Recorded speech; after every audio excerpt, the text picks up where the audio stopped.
Hi there, welcome back to the channel. I'm pretty much ready to move on to the next step of the framing. Alright, I've had this wood delivery, so I just need to unload that and see what we've got.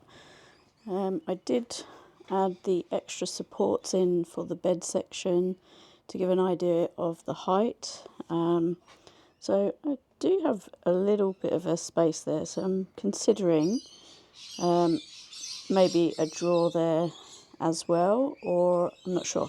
I'm going to see how this turns out once it's cut out in wood, and see how much space that we've got between those. So just going to unpack the wood and see what we've got there.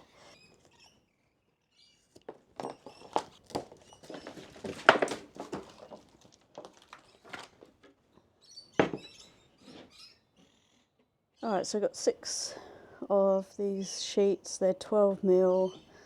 I think they were like 1200 by 600, I think. And then I did get a larger one, which I thought was meant to be 12mm as well, but that looks a lot thinner than that. So I'm going to check my order for that one. That could be an error, either on my part or theirs. Either way, I will get the side frames in, so I've definitely got the right pieces to do that. And we'll see how we go. That is rough cut, so I'm going to see how it fits in. Alright. So that is just a little bit too wide. And that's not quite, that's out by about a centimetre. Although, I don't even know if I need this, you know. I don't know if I should cut that straight off. Because I think if I cut that off, it's all going to sit on this lip. I'm just going to cut this off. I don't think I need it. Alright, take 2.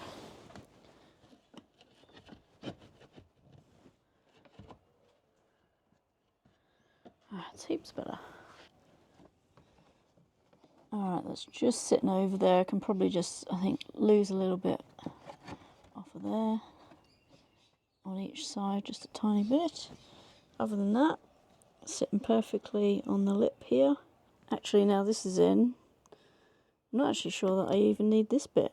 I can get rid of all this wood and just have it as a one bit just with a notch in. So I think I might do that.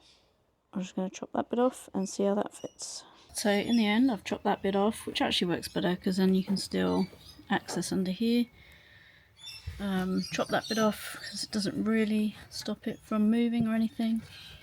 This sits over that. I've probably gone a little bit high on there, but I don't think that really matters. It stops it moving, and then it sits nicely on the lip at the end. Alright, that helps me with the size at least, and to know that I don't need to cut out quite as much as originally thought. So even along here where I scribed out, you know, all the way along here, I might not even need to worry about, you know, cutting out as accurately. I can maybe just have a little foot here almost, and then come up and then carry that on. So I'm going to have a go at that one now and see what that looks like. So I didn't bother scribing around that bottom part there. I did scribe around there, although doing that now, I've got that sitting nicely on that lip all the way up to this point. So I just need to trim the angle for the door.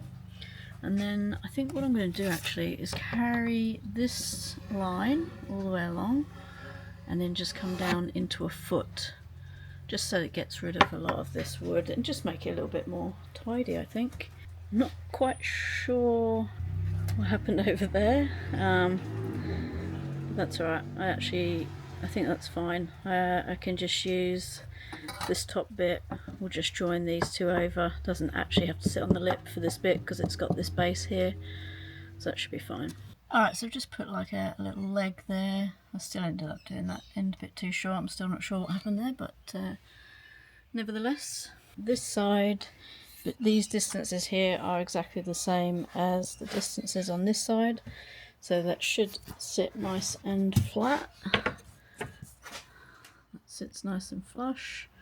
And then this one here sits right on the edge, Just need to tidy that angle up a bit.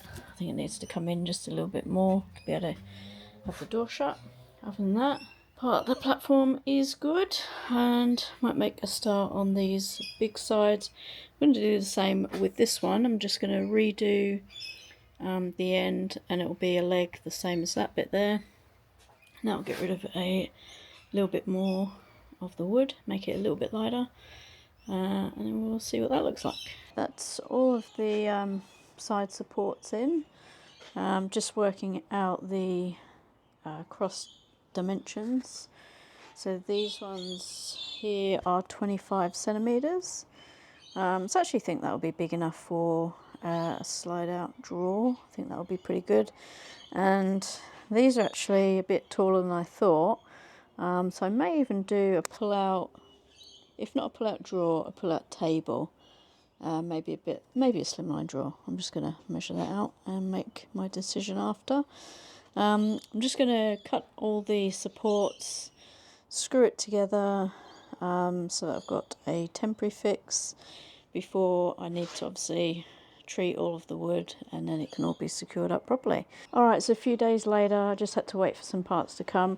I have attached the battens in there just so that I can sort out the sizing. So we're talking 24 centimeters wide here, and that gives me enough room, enough clearance to open up the fridge. So I'm going to measure this up now and do the battens to secure all of that in. So I've screwed in the platform there. That's actually worked out pretty well. So it's 90 deep and 10 high from to clear the lip there. So I'm thinking of having a nice big drawer that can come out, only be 10 centimeters deep, high, but 90 is pretty big. And then this one here is going to be 50 deep, and it will be around about 40 high. So it'd be fairly narrow, but it'd be tall. This one will be deeper, but more narrow.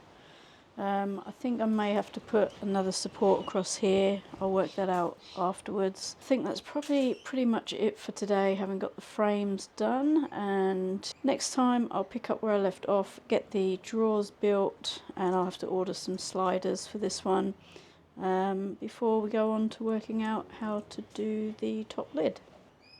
And I'll catch you in the next one.